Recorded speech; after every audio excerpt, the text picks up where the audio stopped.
पाठ है, पाठ तीसरा, मेहनत नो रोट लो।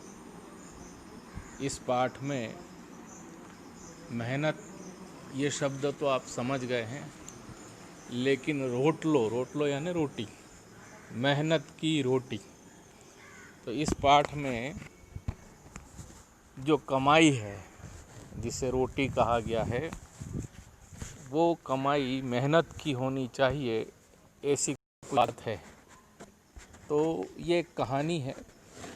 तो ये गुजराती पाठ कहानी के माध्यम से अपन देखेंगे।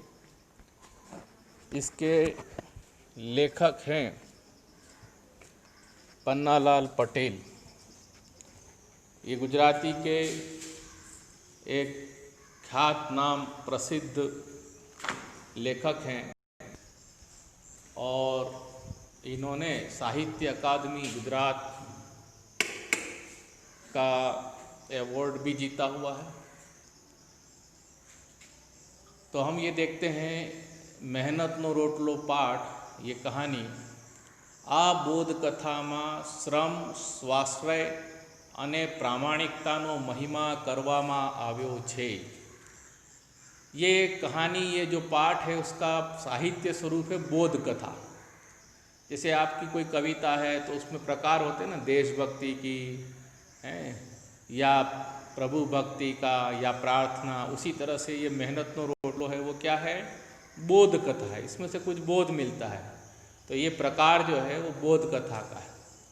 तो इसमें क्या बताया है, श्रम, श्रम यानी परिश्रम, मेहनत, स्वाश्रय यानी स्वावलंबी होना, किसी पे आधारित न होना, अन्य प्रामाणिकता, प्रामाणिकता का अर्थ लिखिए ईमानदारी। अभी इसमें मैंने जो शब्द बताया उसको आप लिखते जाओ, रोटलो यानी रोटी, स्वाश्रय यानी स्वावलंबी होना, प्रामाणिकता यानी ईमानदारी। तो ये बोध कथा में श्रम, स्वाश्रय और ईमानदारी का महिमा यानी उसकी बात बताई गई है, अच्छे से बताया गया है। मोची भगत मफतनु स्वीकारवानी स्पष्ट ना पाड़े छे। मोची भगत है वो मुफ्त का स्वीकार करने की स्पष्ट मना कर देता है। आजकल ज़माने में जो भी मुफ्त मिलता है लोग उसकी ओर तुरंत दौड़ते हैं।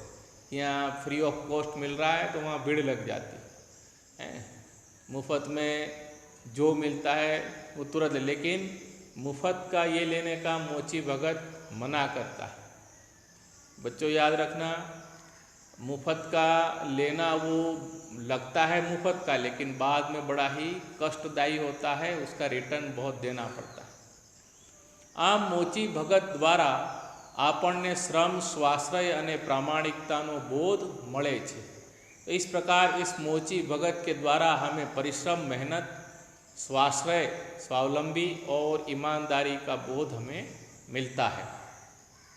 आप ये चित्र देखिए जिसपे मोची बैठा हुआ है एक दुकान पे, वो जूते चप्पल बना रहा है ना, और एक साधु संत महात्मा जो है उनके सामने खड़े हैं। दूसरी दुकान में कोई एक दर्जी है, वो कपड़े सील रहा है।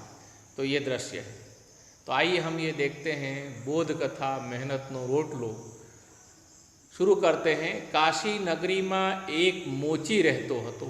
काशी नगरी में एक मोची रहता था। ते बहु प्रामाणिक था, वह बहुत ईमानदार था। संतोषी पण एटलो ज, उसको संतोष भी इतना था। ये सब गुण हैं। ये जो भी गुण बताए ना बोध कथा में, परिश्रम करना, स्वावलंबी होना, ईमानदारी रखना, और एक ये संतोष, किसी भी चीज़ से संतोष, अपने पास अपने हिस्से का है उससे संतोष करना चाहिए। आजकल क्या है, दूसरे की तरफ नज़र डाल के उसका भी लेने की कोशिश करते, पर वो कभी सुखी नहीं हो सकता। एक बार एक साधु आवीने मोची ने पूछवा लाग्या। एक बार एक साधु मोची को आकर पूछने लगे। देखिए चित्र में दिए ही हुआ है, मोची के सामने साधु खड़े हैं। मोची भगत मारा पगना पगरखानु शू पड़े। बोले अरे मोची भगत, मेरे पैरों के पगरखा, पगरखा ने लिखो जूते या चप्पल, जो भी पैर में पहनने का, पगरखा ने जूते चप्पल, शू पड़े मतलब उसका क्या लगेगा। जैसे अपन कोई बाज़ार में जाते हैं तो पूछते हैं ना कि भाई ये मेरे जूते का क्या लगेगा, कितना पैसा लगेगा वगैरह। मोचीए કહ્યું મારી પાસે सीवेला तैयार नहीं। महाराज उसने जवाब दिया कि मेरे पास सिले हुए जूते चप्पल तैयार नहीं है, हाजिर में नहीं है। कई बार अपन जाते हैं तो मना कर दे कि भाई अभी अवेलेबल नहीं है सामान, कल मिल सकता है ऐसा। साधु कहे सीवी दो तो शू लो। साधु कहते हैं कि यदि आप सील दो उसको तो आप क्या लोगे, उसका कितना पैसा लोगे। मोचीए કહ્યું 1.5 रुपये। मोची ने कहा 1.5 रुपया। साधु ने नवाई लगी, साधु को बहुत ही आश्चर्य हुआ। अब आप बताएं कि उसको आश्चर्य क्यों लगा। अब आगे पढ़ते हैं, उससे समझ में आएगा और आपने समझ लिया होगा। बीजा ओए 2 रुपया देखाड़्या था। दूसरे लोगों ने 2 रुपये बताए थे। देखाड़्या था मतलब बताए थे, मतलब उसकी कीमत। पछी घटाड़ी ने 1.5 रुपया सुधी आव्या था। फिर घटा करके वो 1.5 रुपये तक आए थे। आपने देखा होगा बाजार में जाते हैं तो कोई व्यापारी के पास जाते हैं तो कीमत बढ़ा के बोलता है कि भाई 30 रुपये किलो, फिर आप ज़्यादा करोगे तो अच्छा चलो 25 में ले जाओ।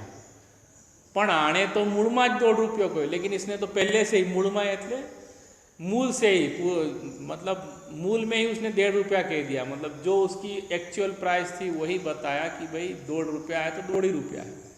आप ऐसी भी दुकान देखेंगे उसमें फिक्स रेट रहते हैं, उसमें कोई कम ज़्यादा नहीं होता, बोलना इतना है तो इतना ही रहेगा।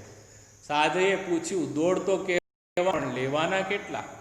साधु ने कहा कि आपने 1.5 तो बोला है, कहवानो मतलब कहा है, पण लेवाना केटला, लेकिन आप लोगे कितना।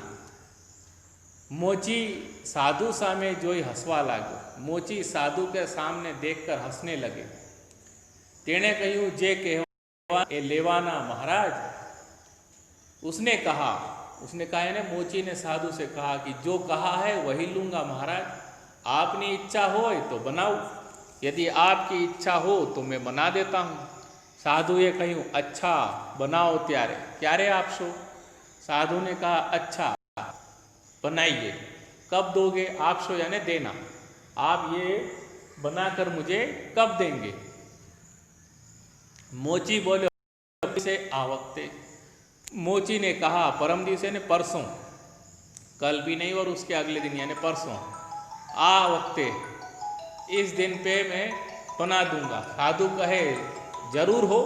साधु ने कहा जरूर। साधुए કહ્યું जरूर हो। मारे परम दिवसे सांजे जવું છે માટે ढील न थाय। मुझे शाम को जाना है तो उसमें कोई ढील मत नहीं चलेगी, ढील नहीं होना चाहिए।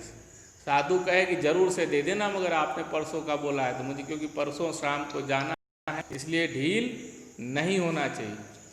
मोची कहे जाओ के न जाओ, परम दिवसे तमने आ वक्ते जरूर मળી जશે। मोची ने भी दिया, बोले आप जाओ या ना जाओ, लेकिन परसों तुम्हें इस समय जरूर मिल जाएंगे। उसने भी वादा कर दिया कि मैं परसों शाम को इसी वक्त आपको मिल जाएंगे, भले फिर आपको बाहर जाना हो चाहे न जाओ। पण साधु ने मोचीना वायदामां जरा पण विश्वास न हतो। लेकिन साधु को मोची के वायदे में बिल्कुल भी विश्वास नहीं था।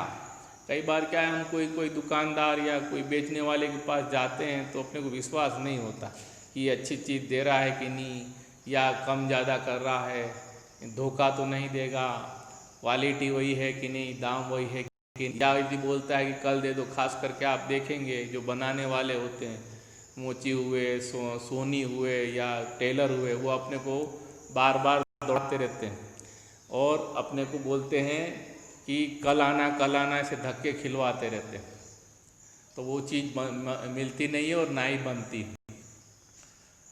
तो इसलिए उसको विश्वास नहीं था। बीजे दिवसे वળી एणे मोची ने ત્યાં आटो मार्यो। दूसरे दिन फिर से